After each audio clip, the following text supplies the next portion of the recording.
EVE Frontier, without a doubt, is the most brutal space game I've ever played, yet at the same time it has an undeniable stark beauty to it. Over the past few days then, I've been playing the latest update that's called Cycle 6, and it serves as a great way of showing what the game is all about. Now up front, I want to say that this game is extremely hard, and regardless of whether or not you actually want to play a game like that, I think this video is going to be very insightful for you. Also, my thanks to Fenris Creations for sponsoring this video. Do check out the links in the video description where you can find out everything you need to know. Right now then, EVE Frontier is in what we can essentially class as early access, or an alpha period depending on how you want to term it.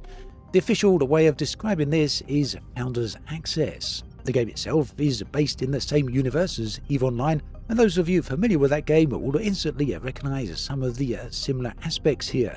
But the point is that EVE Frontier is a very different game in more than just one way.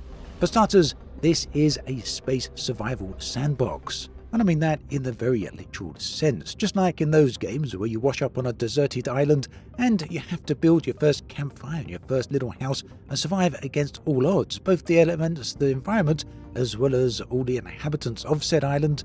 EVE Frontier is very much the same. You're here in an isolated area of space. You start out in your very first ship, known as the Creation, and you emerge from an arc, just as I'm doing here, into your first area, known as the Crash. Here, a tutorial will play out, allowing you to get to grips with the basics of the game. We can see a load of unidentified markers on the screen. I'll be discussing what those are slightly further into the video. Your first goal then is going to be to build a refuge. Think of this as a shelter. This is very important. At this point in time, there's no space stations in the game that you can dock with. Instead, you actually need to construct a little shelter, a refuge, a sort of a hut that you can hide in, keeps you safe when you log out, because here's the thing. You're never entirely safe in EVE Frontier. When you log out, your ship remains in the game, and that means you're a target for anyone. Build a refuge though, you can log off inside of this armoured hull, and you'll be largely safe, really, from everything that could befall you. So, to do all of this, you're going to of course need resources, and as you might expect from the EVE universe, these resources are gathered from asteroids. As with the counterpart game, asteroids come in various forms. Some of these you'll recognise, others you may not, they might be new, and each asteroid gives you different types of resources. For example, right here, we mine a comet and we can get hydrated sulfide. Inside our ship, we've got two production modules. One is a material processor, which is essentially refining. The other is an emergency printer, which allows us to construct items. Right here, I'm refining the hydride into water ice. I can then switch over to my ship's emergency printer, load up the water ice here, and have this converted into fuel. Fuel, of course, is all important. It drives pretty much everything in the game, not least fuel in your ship, as you can see right here.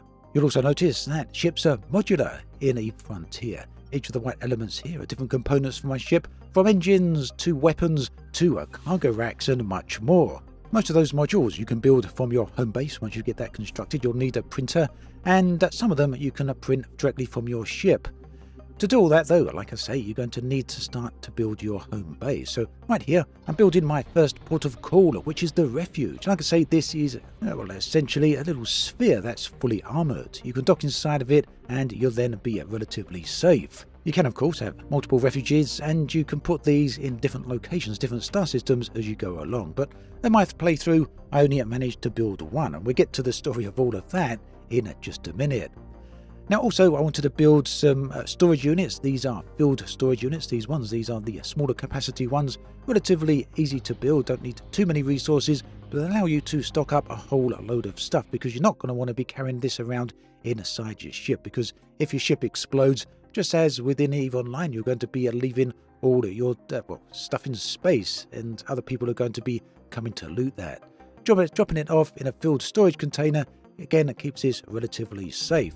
Now, it's worth pointing out that this is where some of the difficulty does come in the game. The filled storage units are not invulnerable. They can eventually be destroyed. They have a fairly decent amount of HP, but another player could come along and destroy them and take the stuff from you.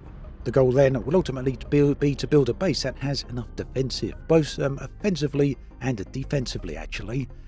Now next up, I want to talk about how fuel impacts the game. This is essentially the foundation of eFrontier. If you don't really understand the necessity of fuel, then you don't understand the game. It's essentially weaved through everything. It is the foundation of what eFrontier is all about, both in terms of the gameplay experience, as well as in terms of how the game is being designed by this studio. And to make a point here, this is a Stargate. It gets you from A to B, system to system, and that does need fuel. If it runs out of fuel and you don't have any on you to power it back up again, you won't be able to use the jump gate, and that could mean you'll get trapped inside the star system you're in, and that happened to me multiple times. So throughout this video then, I'm going to keep popping back to the subject of fuel, because like I say, it is weaved and interleaved throughout the entire game. So back on the subject of these identifiers, these markers in space, these represent different contacts out there, different objects in the environment. You can't really see what they are. The only way to find out what they are is to fly up to them or use the directional scanner. The directional scanner, think of this as a sonar in a submarine. It makes the contacts visible, but only for a brief amount of time. They'll soon fade from your HUD again and turn back to unidentified. But they will last long enough for you to be able to target what you want and move over to it. In this case, I wanted to check out one of these asteroids and get myself a little bit of feldspar.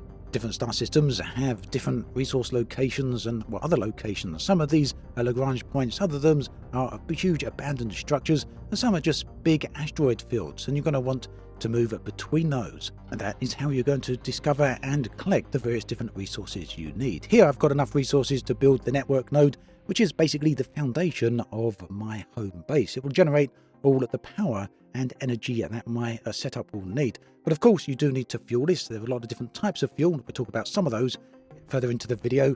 The D1 fuel, though, you can essentially get from the water ice that I showed you earlier.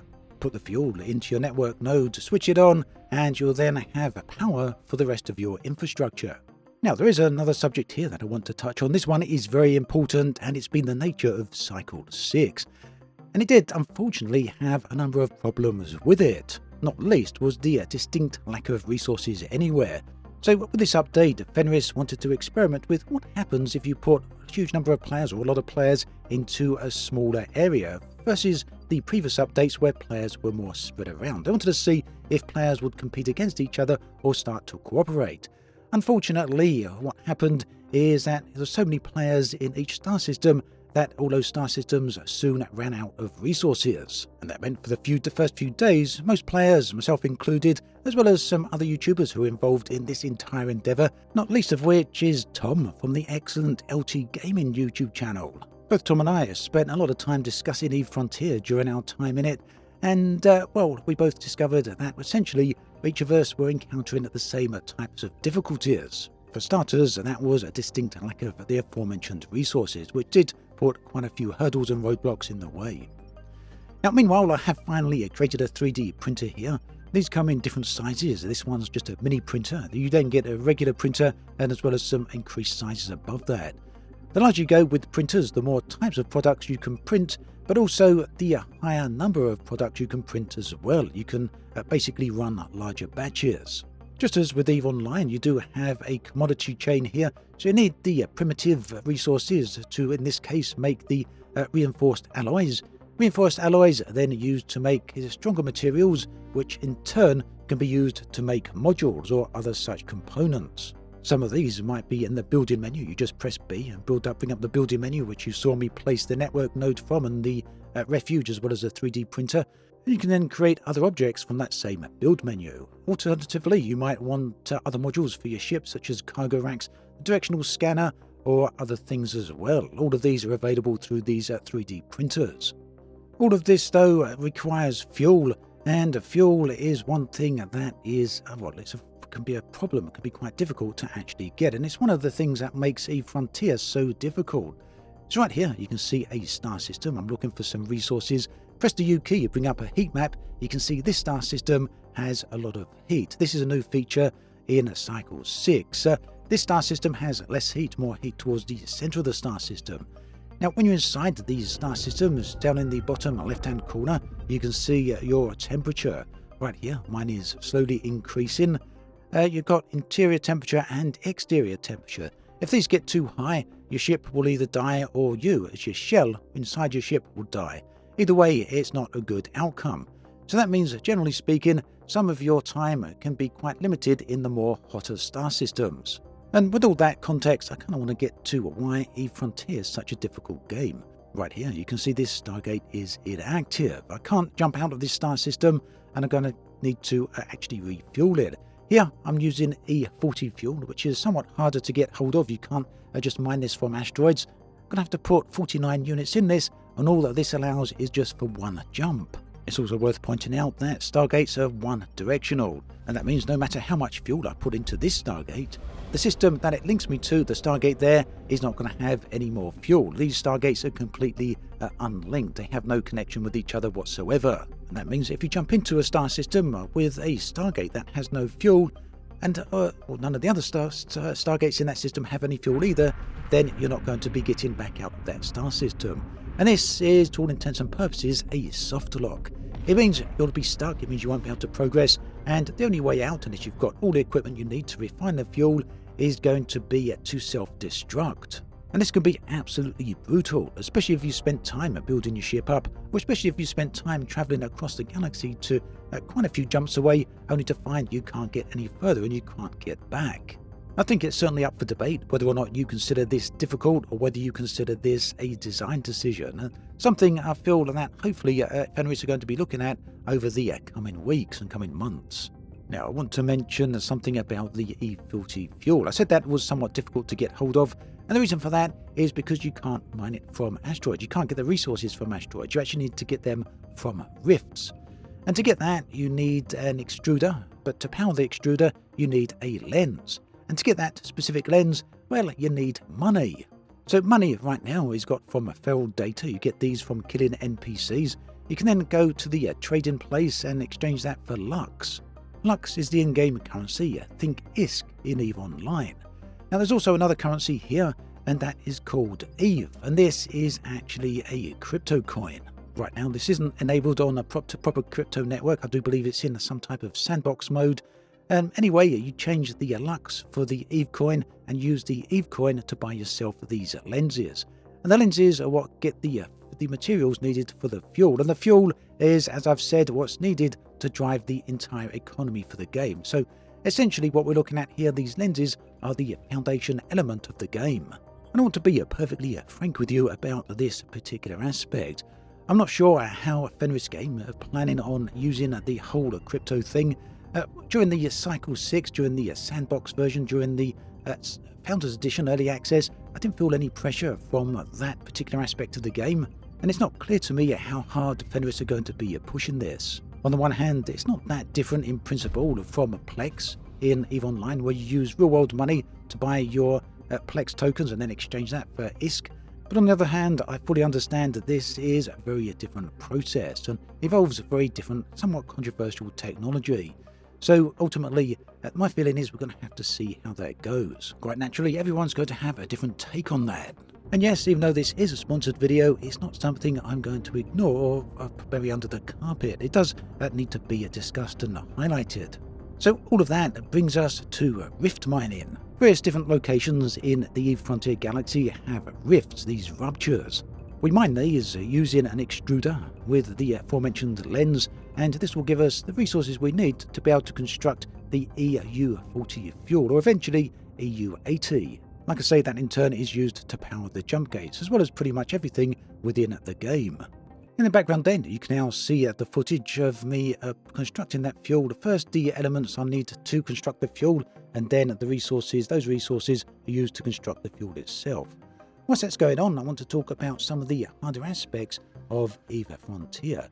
So like I say, this is a sandbox. It's a survival space game, and honestly, it's the most brutal space game I've ever played. And this becomes immediately apparent even in the tutorial, where the tutorial doesn't handhold you fully. It will actually give you some guidance on where to go and what to do, but with that in mind, it's still perfectly possible to be killed even during the tutorial. Ultimately then, it seems that Fenris don't have any qualms about how difficult, how challenging this game is going to be, and indeed how difficult it actually is right now. Some of this is due to the early nature of Cycle 6, where not everything is perfectly balanced, and in fact in the build I played I didn't even have any weapons yet, and I was having to use mining lasers to take down hostiles. As you can imagine, because mining lasers are not up for that particular task, it took a very long time to actually take them down. And this, bless him, is something Tom from LT Gaming had far more patience for than I did. He actually spent quite a significant amount of time using the mining laser to take down some watchers, which is pretty some significant NPCs at this particular point in the game. And that was something I just was unable to do at that particular time. But that said, I'm really looking forward to weapons arriving in the game. I really do think they're going to shake things up by quite a bit. Another thing that makes EVE Frontier so difficult, of course, is the ability to lose the progress you're making. Whatever you've got carried in your ship, if you get blown up, most of that will be lost into space. Some of it will, I think, actually get destroyed. Some of it you can perhaps reclaim if you head back with another ship and reclaim the cargo canister or your shipwreck. But honestly, not all of that's going to be there, and there's a good chance that either someone else has found it, or if you don't get back in time, it will have just vanished, it will have despawned, or you may never find that wreck at all, depending on exactly where the loss happened. And this is absolutely brutal. It's brutal at the best of times when there's a lot of resources available, but during Cycle 6, during my playthrough, it was particularly challenging due to the sheer lack of resources that were available. It could take many hours to find a small amount of resources, and then if you lost it, that would be a major pain, a major setback. And well, due to that, we did have some developer helping out with some of the resources during my playthrough. I think that's worth putting on the record as well, just to make sure you all know exactly what's what. Tracking things down in EVE Frontier is also fairly challenging. Like I say, you have to travel from star system to star system. You do run the risk of getting locked into some of these star systems, but more to the point is the heat system. Some of these systems are very hot indeed, and you can't spend too long in them, or at least you have to be very careful when you do. And finding specific resources also comes with its own challenge. I found myself more than once going from asteroid to asteroid field, star system to star system, to track down that one specific rare resource, or at least it seemed rare, it was probably quite common, resource that I actually needed. Ultimately then, the point I want to make here is that EVE Frontier is a very challenging space game. It's also a really interesting one. Now, there's a lot of challenging, difficult sandbox survival games out there, but very few of them are set in space, and I'd argue that there's not really any that are here that are quite like in the flavour of EVE Frontier. And no, not even EVE Online. That's a very different game to this one, although they do share some similarities. But, over time they seem to be fewer and fewer similarities. But it's clear nonetheless that they do share the same DNA. So then, if you want to try out a very difficult space game and go through some of the challenges here that are both in tension order thanks to the sheer brutality of the game, but also some unintentional challenges thanks to the game still being in early development, then taking a look at EVE Frontier could well be worth your time.